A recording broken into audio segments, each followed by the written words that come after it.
feliz sábado a todos nuestros amigos escuchas y que nos ven por la plataforma de YouTube. Hoy sábado 26 de febrero, lección número 9, Jesús, el sacrificio perfecto. Para memorizar, porque con una sola ofrenda hizo perfectos para siempre a los santificados. Hebreos 10:14. Querido Señor, al tenerte a ti como nuestro mediador en el cielo, nuestra salvación está asegurada siempre que aceptemos diariamente tu sacrificio en nosotros. Que nunca se nos borre esa bendición en nuestras mentes, porque en tu nombre te lo pedimos. Amén. Para hoy sábado, conclusión del estudio que estamos desarrollando desde el jueves.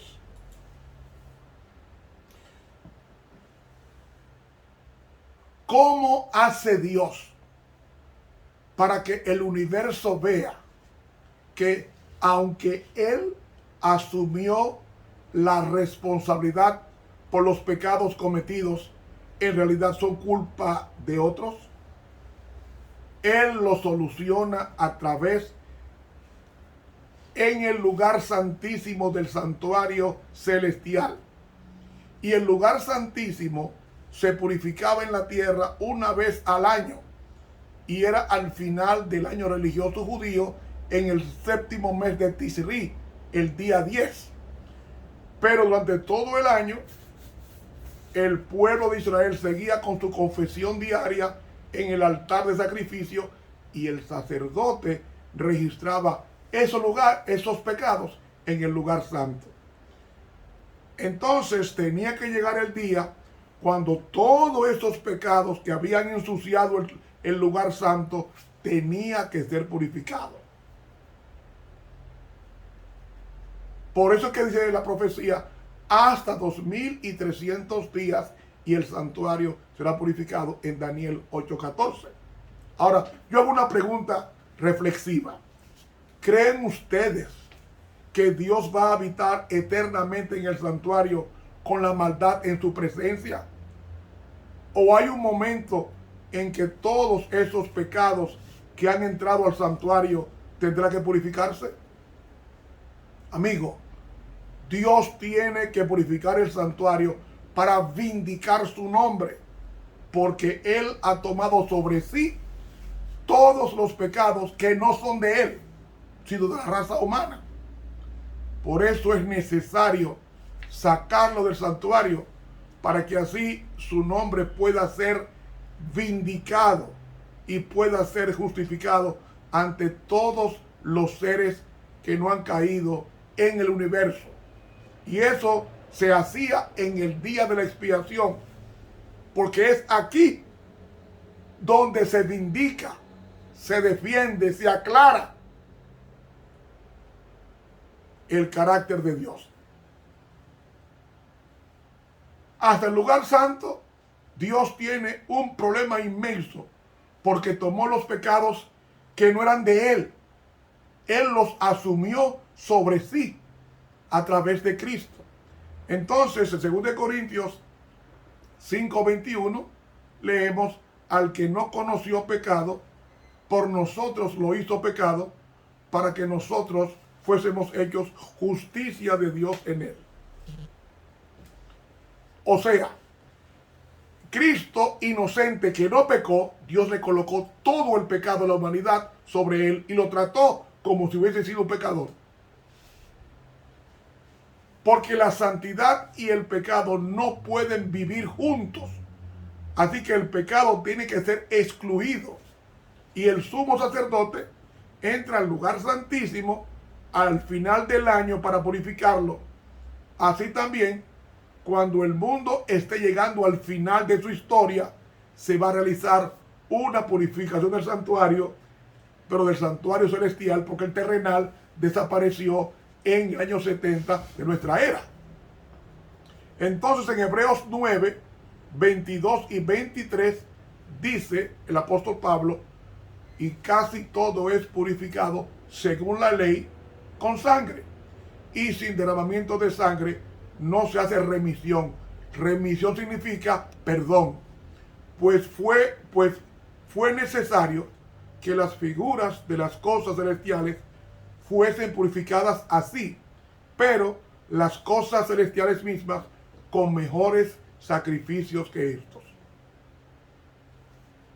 Según este texto, el santuario celestial está contaminado a través de los pecados que están registrados en los libros del cielo. Y al final de los 2300 días que menciona Daniel 8:14, que concluyó en octubre 22 de 1844, Cristo entró al lugar santísimo no para meter más pecados, sino para sacar los pecados que están allí. O yo hago una pregunta: ¿con quiénes comenzó Cristo en el santuario celestial? Con los pecados de los arrepentidos, de los perdonados, de los convertidos, de los penitentes. Oiga lo que dice Levítico 16:16.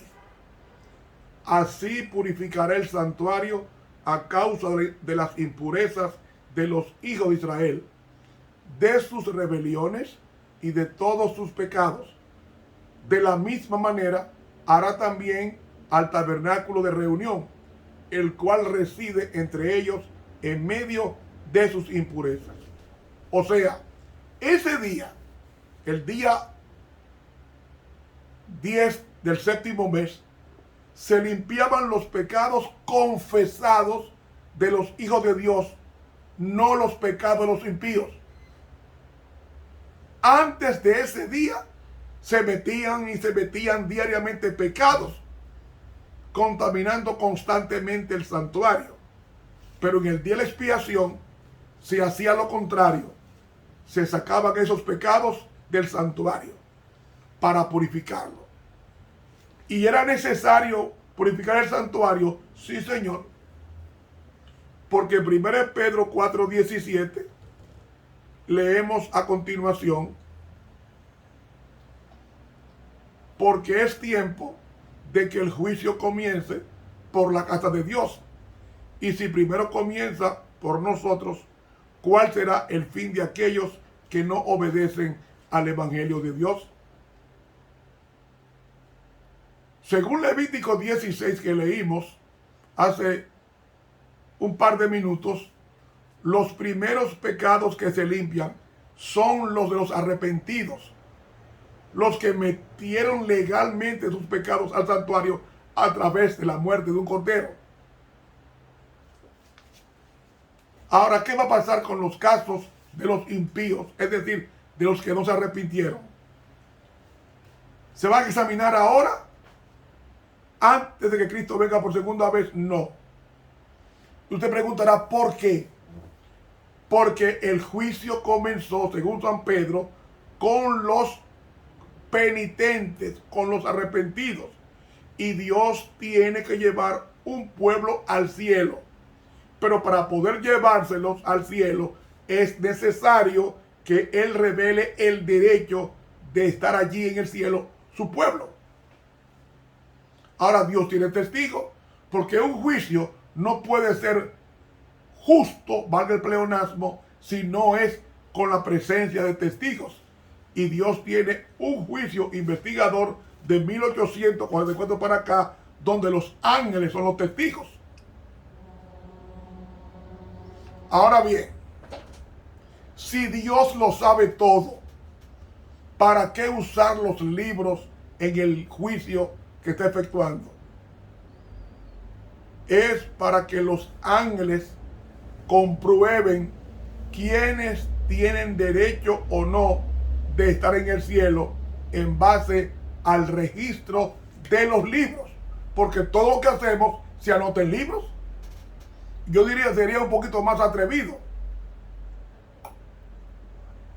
Como en los días de Daniel no existían computadoras, o en los días que se escribió la Biblia no existía computadora, hoy sí.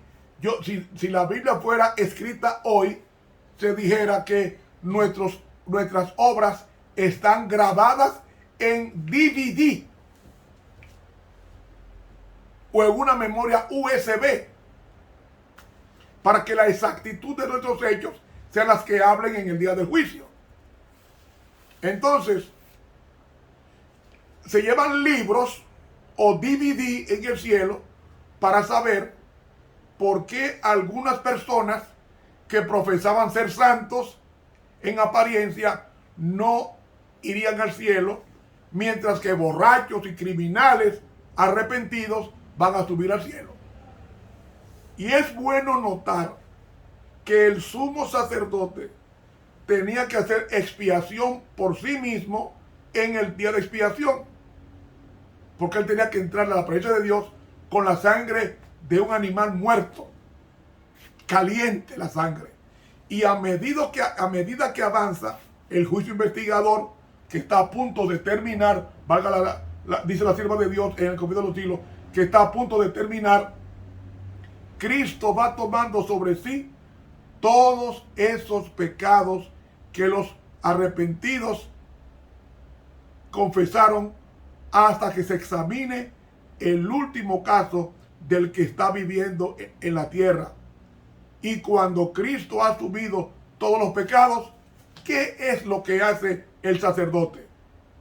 Él hace expiación con el macho cabrío a Jehová y rocía 7 veces su sangre en el lugar santísimo, borrando así todos esos pecados del santuario celestial.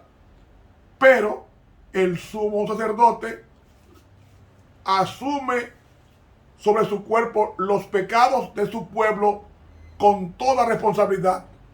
Ahora, ¿qué sucede? Él salía a la puerta del tabernáculo, donde lo esperaba otro macho cabrío llamado Azazel. Ahora, a partir de ese momento, pregunto, ¿se hacía Dios responsable por todos los pecados de su pueblo? No, porque él confesaba esos pecados, trasladaba esos pecados de su pueblo sobre Azazel, porque él fue el instigador y el originador y el perpetuador de todos los pecados que hizo cometer al pueblo de Dios, que se arrepintió. Entonces, el sacerdote supremo, o sea, sumo sacerdote, transfiere todos los pecados de su pueblo, no de los impíos, sobre Azazel, que es Satanás. Y no es por expiación, porque Azazel no muere. Quien murió fue Cristo por nosotros. Entonces los pecados de Cristo, que él es el portador, cuando salga del santuario los va a colocar los pecados de su pueblo arrepentido sobre el instigador del pecado, es a saber, Satanás. Pregunto, ¿de dónde usted sacó ese dato? De la Biblia. Lea conmigo Levítico 16:21, que dice así: y pondrá a Aarón era el sumo sacerdote en el santuario terrenal, y pondrá a Aarón sus 2 manos sobre la cabeza del macho cabrío vivo, y confesará sobre él todas las iniquidades de los hijos de Israel. Iniquidad significa maldad. Todas sus rebeliones, todos sus pecados, poniéndolos así sobre la cabeza del macho cabrío, y lo enviará al desierto por mano de un hombre destinado para esto. Ve, el pecado, oiga cómo era. Se cometía el pecado, el pecador llevaba el cordero perfecto, confesaba la culpa al cordero y lo mataba. Transfería su pecado al cordero. La sangre era transferida al santuario. Y al final de año había que sacar todos esos pecados confesados en el santuario para depositarlos sobre otro animal llamado Azazel, que era un símbolo de Satanás. Y él tenía que ir vivo como responsable de la instigación del pecado al pueblo de Dios. Hermanos,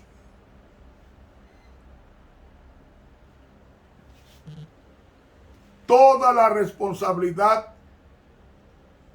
caía sobre Azazel, porque él fue el originador y el perpetuador de esos pecados. Surge la pregunta, ¿de dónde consiguió el sumo sacerdote todos los pecados que confesará sobre Azazel, o del santuario? Es decir, la responsabilidad que él tomó sobre sí en el santuario la transfiere sobre el verdadero responsable de esos pecados, es a saber, Azazel, que es un símbolo de Satanás. Cuando Cristo haga eso, entonces el santuario quedará limpio, purificado, y en consecuencia el carácter de Dios vindicado, es decir, defendido y revelado en su justa dimensión. En Apocalipsis capítulos 4 y 5, todos los ángeles reconocen la justicia de Dios. Surge la pregunta, ¿es justo que Cristo lleve al cielo a los pecadores arrepentidos? Oiga lo que dice la Biblia.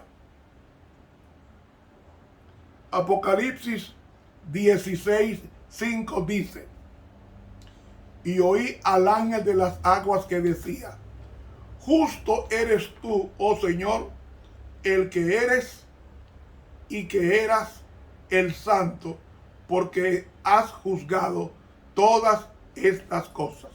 O sea, los ángeles reconocen que es justo en llevar a los arrepentidos al cielo legalmente, porque ellos han confesado sus pecados y Satanás es el verdadero culpable de los pecados que ellos han cometido.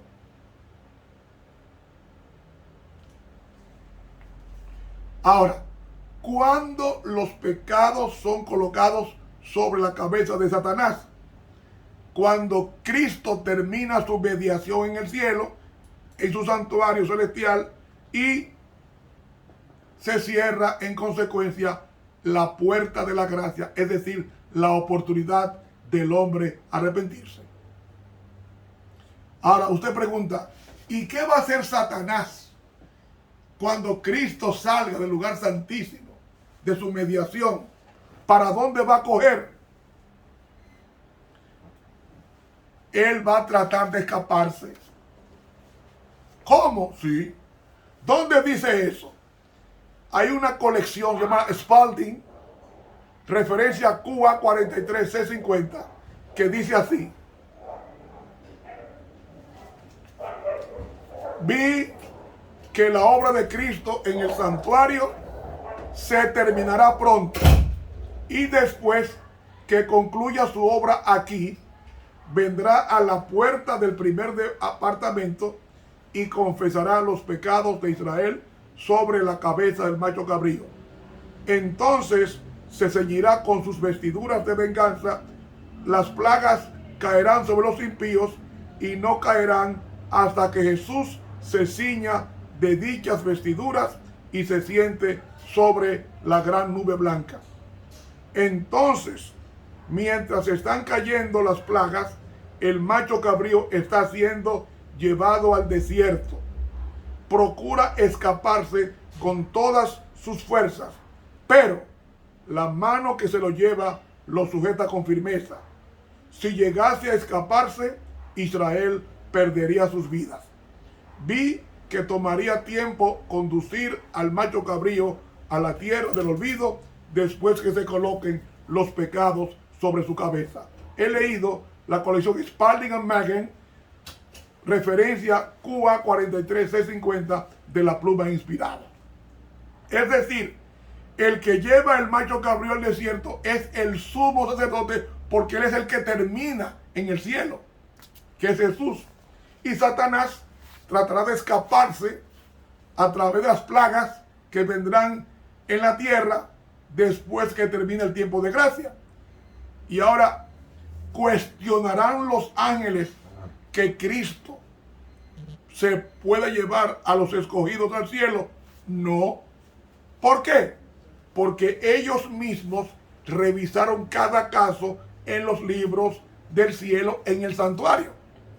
Dice Hebreos 9, 27 y 28 lo siguiente: y de la manera que está establecido para los hombres que mueran una sola vez y después de esto el juicio,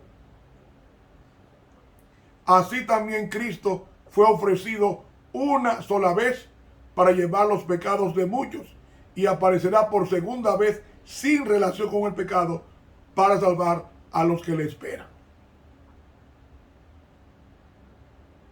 Pregunto, ¿cuándo es que Cristo se deshace del pecado sobre sí? Cuando venga por segunda vez en gloria. ¿Y por qué razón? Porque todos los pecados de las personas arrepentidas han sido sacados del santuario y colocados sobre Azazel, es a saber, Satanás. Entonces Cristo ha convencido a dos grupos: a los ángeles y a los arrepentidos. Los justos serán llevados al cielo durante 1000 años, según Apocalipsis 24, que dice: y vi tronos y se sentaron sobre ellos los que recibieron facultad de juzgar, y vi las almas de los decapitados por causa del testimonio de Jesús y por la palabra de Dios, los que no habían adorado a la bestia ni a su imagen, y que no recibieron la marca en sus frentes ni en sus manos, y vivieron y reinaron con Cristo 1000 años. Ahora, ¿a quiénes ellos van a juzgar? 1 Corintios 6, 2 y 3 dice: ¿o no sabéis que los santos han de juzgar al mundo? Y si el mundo ha de ser juzgado por vosotros, ¿sois indignos de juzgar cosas muy pequeñas? ¿O no sabéis que hemos de juzgar a los ángeles? ¿Cuánto más las cosas de esta vida? En otras palabras, vamos a juzgar a los mundanos. Jesús dijo en Juan 12:31: ahora viene el juicio de este mundo. Va a juzgar a los ángeles caídos. También, porque Pedro dice, según de Pedro 2:4, porque si Dios no perdonó a los ángeles que pecaron, sino que arrojándolos al infierno, los entregó a prisiones de oscuridad para ser reservados al juicio. Entonces, hermanos, los mundanos no fueron juzgados cuando Cristo venga por segunda vez, porque Él se va a llevar a los arrepentidos al cielo. Y allá en el cielo, durante el milenio, cuando se esté efectuando el juicio a los impíos, sabremos por qué algunos dirigentes famosos se perdieron y por qué criminales y ladrones que se arrepintieron estarán salvos. Y algunos de estos famosos predicadores estaban en adulterio en secreto y murieron sin arrepentimiento. Y algunos criminales y ladrones se arrepintieron y estarán en el cielo. Y cuando terminemos de revisar todos los casos en el cielo de por qué unos están y otros no, nos daremos cuenta de que se hizo justicia conforme a la providencia divina y de que Dios no hizo acepción de personas en los casos fallados en el cielo. Que lo que no está en el cielo es porque ellos decidieron perderse y no por un acto arbitrario de Dios. En ese juicio, nosotros del milenio no vamos a cambiar nada. Solo vamos a comprobar por qué unos estarán y otros no. Y a Dios le interesa lo que yo pienso. Por eso Él no llevará a un impío al cielo, sino nos llevará para que veamos los libros de los impíos, de los que se perdieron. Y ahora, ¿cómo convencerá Cristo a los impenitentes, a los impíos? Apocalipsis 20, 11 al 15 dice: y vi un gran trono blanco, y el que estaba sentado en él, delante del cual huyeron la tierra y el cielo, y ningún lugar se encontró para ellos, y vi a los muertos, grandes y pequeños, de pie ante Dios, y los libros fueron abiertos, y otro libro fue abierto, el cual es el libro de la vida, y fueron juzgados los muertos por las cosas que estaban escritas en los libros según sus obras. y el mar entregó los muertos que había en él, y la muerte y el Hades entregaron los muertos que había en ellos. Y fueron juzgados cada uno según sus obras. Y la muerte y el Hades fueron lanzados al lago de fuego. Esta es la muerte segunda. Y el que no se halló inscrito en el libro de la vida fue lanzado al lago de fuego. Ahora, ¿cómo convencerá Cristo a Satanás? En Filipenses 2, del 9 a 11 dice: por lo cual Dios también lo exaltó hasta lo sumo a Cristo, y le dio un nombre que es sobre todo nombre, para que en el nombre de Jesús se doble toda rodilla de los que están en los cielos y en la tierra y debajo de la tierra, y toda lengua confiese que Jesucristo es el Señor, para gloria de Dios Padre. En Isaías 45, 23 leemos: por mí mismo hice juramento, de mi boca salió palabra en justicia y no será revocada, que a mí se doblará toda rodilla y jurará toda lengua. Hermanos, el conflicto de los siglos, página 726, la pluma inspirada, dice: todos los impíos del mundo estarán de pie ante el tribunal de Dios, acusados de alta traición contra el gobierno del cielo. No hay quien sostenga ni defienda la causa de ellos. No tienen disculpa y se pronuncia contra ellos la sentencia de la muerte eterna. Yo pregunto, ¿quién expía la sangre de los impíos? Apocalipsis 28 y 9 dice: y saldrá a engañar a las naciones Satanás, que están en los cuatro ángulos de la tierra, a Gog y a Magog, a fin de reunirlos para la batalla, el número de los cuales es como la arena del mar. Y subieron sobre la anchura de la tierra y rodearon el campamento de los santos y la ciudad amada, y de Dios descendió fuego del cielo y los devoró. Como el pecado demanda la muerte del que lo cometió, al rechazar la muerte de Cristo, que pagaba sus culpas, entonces los mismos impíos pagarán con sus propias vidas sus pecados. Ezequiel 39, 17 dice: reuníos de todas partes a mi víctima, que sacrifico para vosotros un sacrificio grande sobre los montes de Israel, y comeréis carne, beberéis sangre. ¿Y cómo lo hará Dios? Mediante el descenso del fuego que va a caer del cielo y va a devorar a los malos y también a Satanás y a sus demonios. Los impíos van a ser destruidos y tenemos que pensar ahora.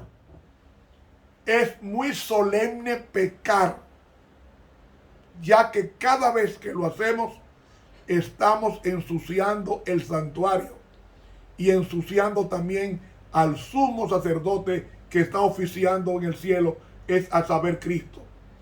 El santuario terrenal hedía por la gran cantidad de sangre registrada en el velo del templo. Así también el santuario celestial está muy cargado de sucio de nuestros pecados. Y Cristo, hace casi 176 años, comenzó a limpiarlo y pronto terminará. Mi pregunta es: ¿continuaremos metiendo?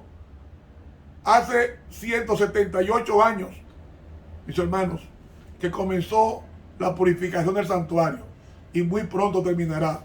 Mi pregunta es: ¿continuaremos metiendo más pecados en el santuario celestial cuando ya Cristo comenzó a sacarlos? ¿Seguiremos criticando y murmurando y violando el sábado mientras Cristo está por terminar? Es tiempo de reflexión, porque la Biblia enfatiza que el santuario será purificado. Dejemos de pecar, porque Cristo viene pronto. Que Dios nos bendiga. Recuerde dar la campanita, suscribirse al canal de YouTube Ramón Romero. Dele clic a la campanita. Muchas gracias. Que Dios nos bendiga. Te habló el profesor Ramón Romero.